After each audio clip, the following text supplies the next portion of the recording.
स्त्री नदी है प्रेम की, ममत्व की, अपनी जलधारा में साथ लिए चलती है समर्पण, रिश्तों की जलकुंभी, कर्तव्यों की नाव।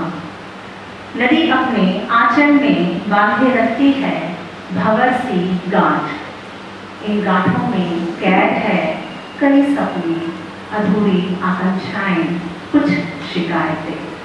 लोग कहते हैं भंवर आदमखोर है।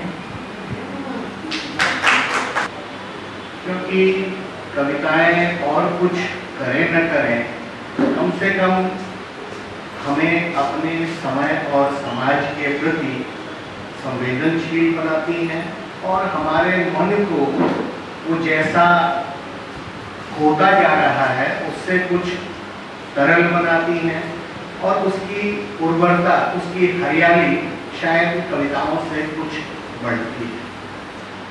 वो एक क्षण नहीं सोचेंगे कारखानों को बंद करने से पहले। वो एक क्षण नहीं सोचेंगे कारखानों को बंद करने से पहले। उनके गोदाम ठसाठस भरे हैं बिना मजदूरी चुकाए गए मालों से। उन्हें कोई फर्क नहीं पड़ेगा उस सिरहन से जो फैलती खबर के साथ पूरी बस्ती को आतंकित कर देगी।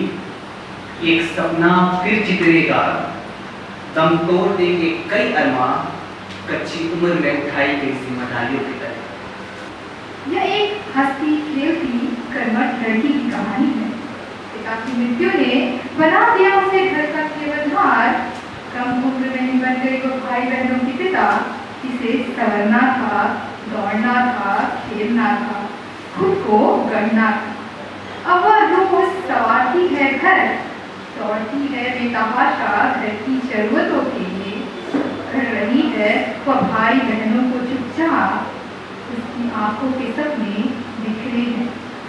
सपने, तुम्हारे सपने साधारण नहीं है, क्योंकि तुमने उन्हें धुंधलाई आंखों से गहरी नींद में नहीं देखा। सपने परिणाम है तुम्हारे बीते हुए जीवन और आने वाले कल का, तुम्हारे अस्तित्व का।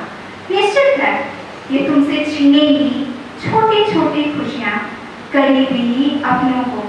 मिलेगा तुम्हें अलगाव, धोतक ना होने का।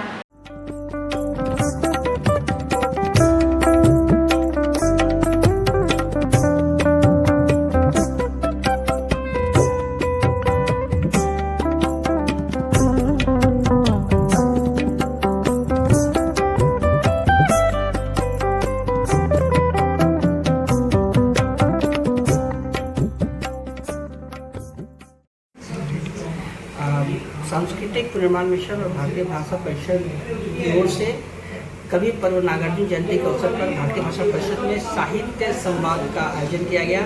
इस अवसर पर 3 युवा वरिष्ठ कवियों ने अपनी कविताएं पढ़ी।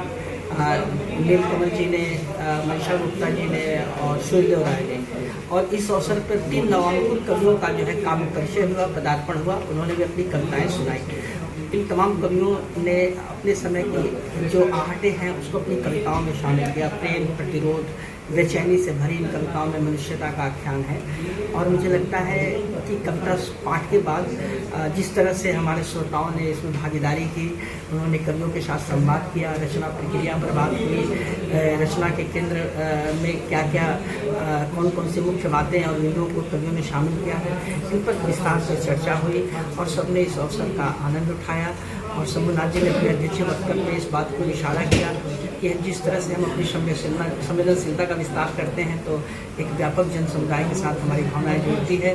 कभी कल्पना संवेदना का मिश्रण करके कविता को एक नया आयाम और अर्थ प्रदान करता है।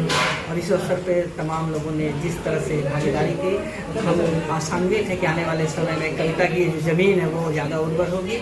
और नई पीढ़ी की भागीदारियों ने हमें आश्वस्त किया कि सृजन जो है युवा पीढ़ी के कंधों पर है और इसे आगे ले जाएगी। देखिए, कविता मूलतः है पढ़े जाने की चीज़ है, हमें उसका वाचिक उच्चारण करना होता है। कविता कहीं छपी हुई हो और मौन पढ़ें उसके लिए नहीं है। तो मुझे लगता है कि ऐसे काव्य पाठ के सुंदर आयोजन अधिकाधिक होने चाहिए। हम काव्य पाठ के जितने अवसर सृजित कर सकें उतना कविता के लिए बेहतर होगा। और आज कलकत्ता के 3 वरिष्ठ कवियों ने और 3 युवा कवियों ने अपनी बहुत सुंदर कविताएं यहाँ पढ़ी और इतने सारे श्रोताओं की भागीदारी हमें कविता के एक बेहतर भविष्य का संकेत देती है।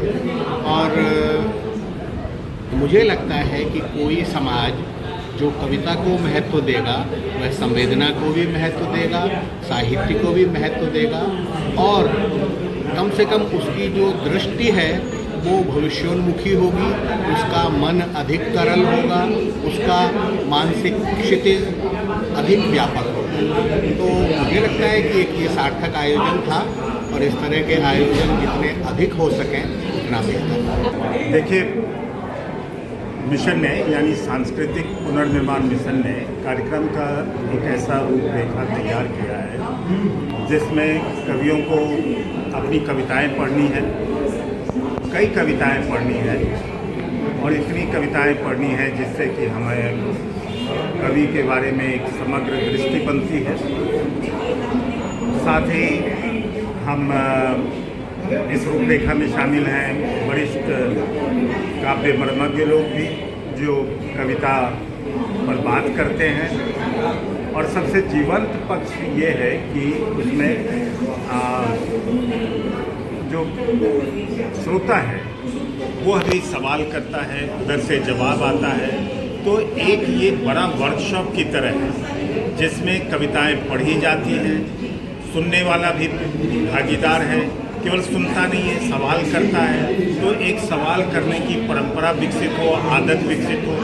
दूसरा पक्ष है कि कवि उसका जवाब दे रहा है, यह भी कवियों के लिए भी एक अच्छा सा वर्कशॉप है, कार्यशाला है जिसमें उसको जवाब देना और सवाल का सामना करने की आदत पड़े।